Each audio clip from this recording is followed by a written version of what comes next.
Hi hello! ఇప్పుడు మా ఇంటి విశేషాలు సరదాగా మీ ఇంట్లో చూసేయండి. అందరికీ నమస్కారం. ఎలా ఉన్నారండి అందరూ? నేనైతే చాలా అంటే చాలా బాగున్నాను. మీరందరూ కూడా ఇంకా ఇంకా బావుండాలని మనస్ఫూర్తిగా కోరుకుంటున్నాను. నిన్నటి వీడియోలో దేవుడి గది నేను ఏ విధంగా క్లీన్ చేసుకున్నాను అన్నది చూపించాను కదండీ! ఇప్పుడు ఈ కృష్ణయ్యని అంటే ఇక్కడ ఈ ప్లేస్‌ని ఏ విధంగా నీట్‌గా ధనుర్మాసం కోసం డెకరేషన్ చేశాను అనేది మీ అందరితో షేర్ చేస్తానండి. నా దగ్గర ఉన్నటువంటి కొన్ని వస్తువులను మాత్రమే యూజ్ చేసి అందంగా నీట్‌గా ధనుర్మాసంలో కృష్ణయ్యని అలంకరించుకుందాము అనే ఉద్దేశంతో ఇక్కడ డెకరేషన్ చేద్దాము అనుకుంటున్నాను. మరి ఈ డెకరేషన్ ఎలా ఉంది ఏంటి అనేది నాకు కామెంట్ సెక్షన్‌లో తెలియజేయండి. ఆల్రెడీ పూజా రూమ్ డెకరేషను మీకు ఆల్రెడీ నిన్నటి వీడియోలో పోస్ట్ చేశాను. దేవుడి గదిని కూడా నా దగ్గర ఉన్నటువంటి వస్తువులను ఉపయోగించి చక్కగా డెకరేషను అంటే నీట్‌గా అమర్చుకున్నానండి. ఇప్పుడు ఈ కృష్ణయ్యని కూడా నీట్‌గా అమర్చుకుందాము అనుకుంటున్నాను. మేముండేది రెంట్ హౌస్ కాబట్టి ఏవైనా డెకరేషన్ ఐటెమ్స్ కొనాలని ఉన్నా వేరే ఇంటికి షిఫ్ట్ అయితే ఆ డెకరేషన్ అక్కడికి అంటే ఆ ఇంటికి బాగోదు అనే ఉద్దేశంతో ప్రెజెంట్ అయితే నేను ఏ డెకరేషన్ వస్తువులు కొనట్లేదండి. ఇక నా దగ్గర ఈ బ్లౌజ్ పీస్ ఉంది. దీనిని కింద ఈ బల్ల మీద అయితే ఇట్లా వేసుకున్నాను. దాని మీద ముగ్గు వేసినటువంటి ఒక చిన్న పలకనైతే వేసుకున్నానండి. అంటే ఒక కట్టనైతే ఏర్పాటు చేసుకున్నాను. ఇవి మొన్న దీపావళికైతే డెకరేషన్ చేసినటువంటి లైటింగ్ అండి. ఇప్పుడు ఇవి తీసేద్దాము అనుకుంటున్నాను. ఇవి తీసేసి సింపుల్‌గానే డెకరేట్ చేద్దాం అనుకుంటున్నానండి. సింపుల్‌గా ఇంకా చెప్పాలంటే జీరో కాస్ట్‌తోనే డెకరేషన్ చేద్దాము అనుకుంటున్నాను. నా దగ్గర ఈ శాలువా ఒకటి ఉందండి కొత్తదిది. కృష్ణయ్య వెనకాల కుర్చీలు పెట్టి ఒక పరదాలాగా అంటే అటు సైడు, ఇటు సైడు కూడా నీట్‌గా వచ్చేటట్టు పెడదాము అనుకుంటున్నాను. కానీ ఒకసారి ట్రై చేస్తే చాలా బావుందనిపిచ్చింది. కాకపోతే అక్కడ స్టిక్ హుక్స్ గానీ, లేదంటే డబుల్ సైడ్ టేప్ గానీ అంటించాల్సి ఉంది. అలా అయితేనే ఇది నిలబడుతుందండి. కుర్చీల టైప్‌లో వచ్చి బావుంది అనిపిచ్చింది. కానీ మేము రెంట్ హౌస్ కదండీ! తెలియందేముంది రెంట్ హౌస్ కష్టాలు ఏమీ అంటించడానికి ఉండదు. మాకు లైట్లే వేసుకోవద్దని చెప్తూ ఉంటారు. ఆ లైట్లు వేయకండి, ఈ లైట్లు వేయకండి, లైట్లు పోతాయి అని చెప్పేసి అంటూ ఉంటారు. ఇక స్టిక్కీ హుక్స్ గానీ, డబుల్ సైడ్ టేప్ గానీ అతికించామనుకోండి, వామ్మో! ఇంక వాళ్ళతో పడలేము.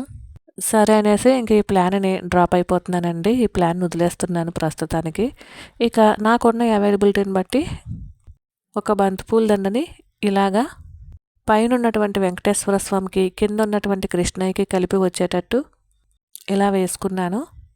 ఆ పక్కన ఉన్నటువంటి చిన్న చిన్న స్తంభాల్లా ఉన్నాయి కదండీ! అందులో మామిడాకులు గుచ్చడానికని చెప్పేసి పెట్టుకున్నాను.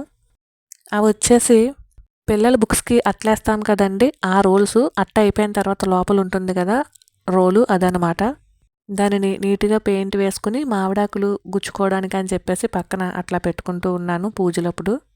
మనకున్న అవైలబిలిటీని బట్టే పూజ చేసుకున్న, డెకరేషన్ చేసుకున్న ముందు మన అవైలబిలిటీని మనం చూసుకోవాలి అని నేను గట్టిగా నమ్ముతాను.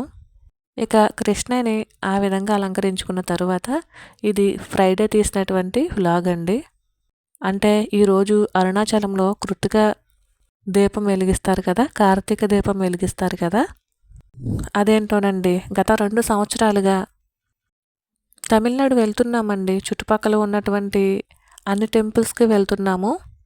తిరుత్తణి వెళ్తున్నాము, కంచి వెళ్తున్నాము, వెల్లూరు వెళ్ళాము, చిదంబరం, తంజావూరు, తిరుచి, పళని ఇలా చాలా టెంపుల్స్‌కే వెళ్ళాం కానీ దగ్గర వరకు వెళ్ళి అరుణాచలం వెళ్ళలేకపోతున్నామండి.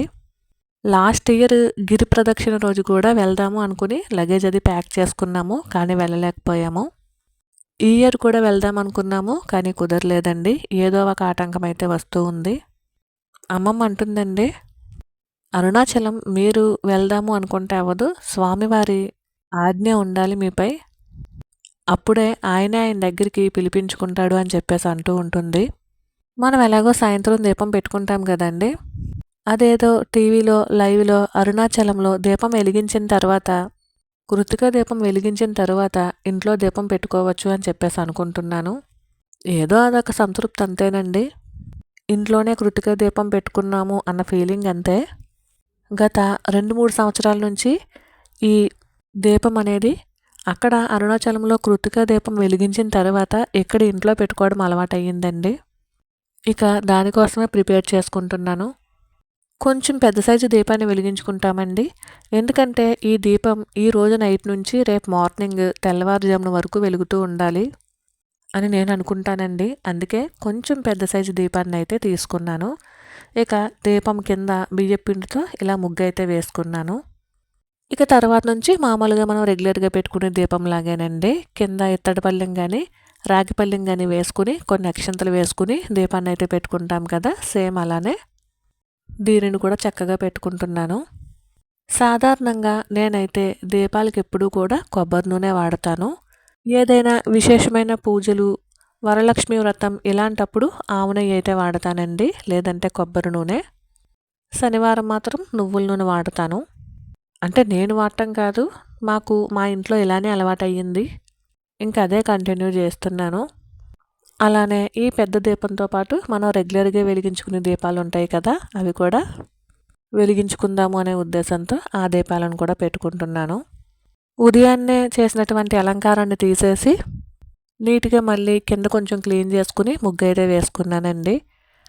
ఈ గట్టు మీద కూడా పెయింటింగ్లతో ముగ్గు వేస్తే చాలా బాగున్ను, కానీ రెంట్ హౌస్ చెప్పాను కదండి, గత 7-8 సంవత్సరాలుగా మేము రెంట్ హౌస్లోనే ఉంటున్నాము, కానీ ఇలాంటి ఇబ్బంది అయితే ఎప్పుడూ పడలేదు. మేము ఇక్కడికి వచ్చి ఆల్మోస్ట్ 1 ఇయర్ అవుతుందండి. 1 ఇయర్ నుంచి కూడా పైన వర్క్ జరుగుతూనే ఉంది. పైన ఇంకా 2 స్టేర్లు అయితే వేస్తూ ఉన్నారు.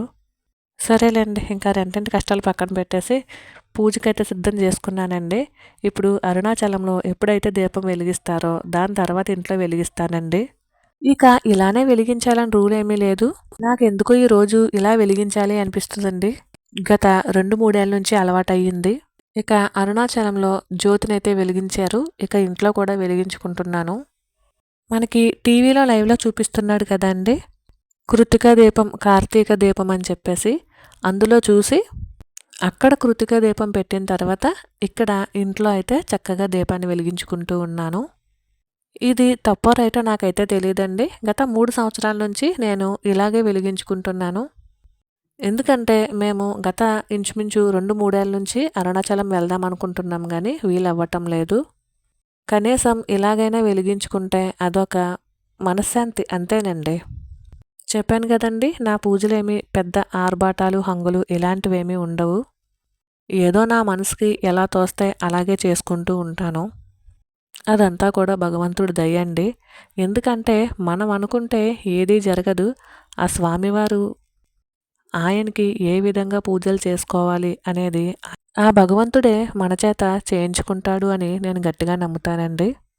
ఇక మా ఇంట్లో కూడా చక్కగా దీపాలైతే పెట్టేసుకున్నానండి. సంధ్యా దీపాలే పెట్టుకున్నాను. కాకపోతే ఈరోజు అక్కడ కృతిక దీపం వెలిగించిన తర్వాత ఇక్కడ నేను పెట్టుకున్నాను అన్నమాట దీపాలు. ఇవన్నీ కూడా మన మనసుకి చాలా ప్రశాంతతను కలిగిస్తాయండి. ఇక సాయంత్రం కాబట్టి కొన్ని పాలను నివేదించుకున్నాను. నాకొచ్చినటువంటి కొన్ని మంత్రాలతో ధూపం, దీపం, నైవేద్యం సమర్పించుకుని చక్కగా ఈ సంధ్యా సమయాన్న మంచిగా దీపాలైతే పెట్టుకొని మనశ్శాంతిగా పూజ అయితే చేసుకున్నానండి. సంధ్యా సమయాన్న ఈ దీపాలు కానీ లేదా మనం మార్నింగే చేసుకున్న పూజ కానీ మనసుకి చాలా ప్రశాంతతను కలిగిస్తాయి కదండి. ఏదో తెలియని ఒక పాజిటివిటీ. ఇక ధనుర్మాసం కోసం ప్రిపేర్ అవుతూ చక్కగా దేవుడి గదిని క్లీన్ చేసుకున్నాను. అలానే కృష్ణుడి దగ్గర కూడా నీట్గా చేసుకున్నానండి, ధనుర్మాసంలో కృష్ణుడిని అలంకరించడానికి. ఇక ఇల్లు దులపడం, కడగడం ఈ పనులు అయితే మిగిలిపోయాయి. ఇవేమో పండుగ నెల ప్రారంభం అవుతుంది కదా, అప్పుడు చేసుకుందాము అనుకుంటున్నాను. ఇక పిండి వంటలు అంటారా, అవి ఇక్కడ నేనైతే చేయనండి, అమ్మమ్మ చేస్తుంది. అమ్మమ్మ చేసి మాకు పంపించడము లేదా మేము పండగకి వెళ్ళినప్పుడు తీసుకోవడమో జరుగుతుందండి. పండగ నెల మొదలైందంటేనే పల్లెటూరుల్లో అయితే హడావుడిగా ఉంటుంది. ఒకవైపు పిండి వంటలు చేసుకోవటం, ఒకవైపు ఇల్లు గుమ్మాలు అవి దులుపుకోవటం, అసలు ఆ హడావుడే వేరండి. ఇప్పుడైతే తక్కువైంది, కానీ మన చిన్నప్పుడైతే చాలా బాగుండేది కదా. ఇక హారతి కూడా ఇచ్చుకుని నమస్కారం చేసుకున్నానండి భగవంతుడికి. మరైతే ఇదేనండి ఇవాళ వీడియో. ఈ వీడియో కనుక మీకు నచ్చినట్లయితే please like, share and subscribe. మరైతే ఉంటానండి. Thank you for watching. మరొక వీడియోలో మళ్ళీ కలుసుకుందాము.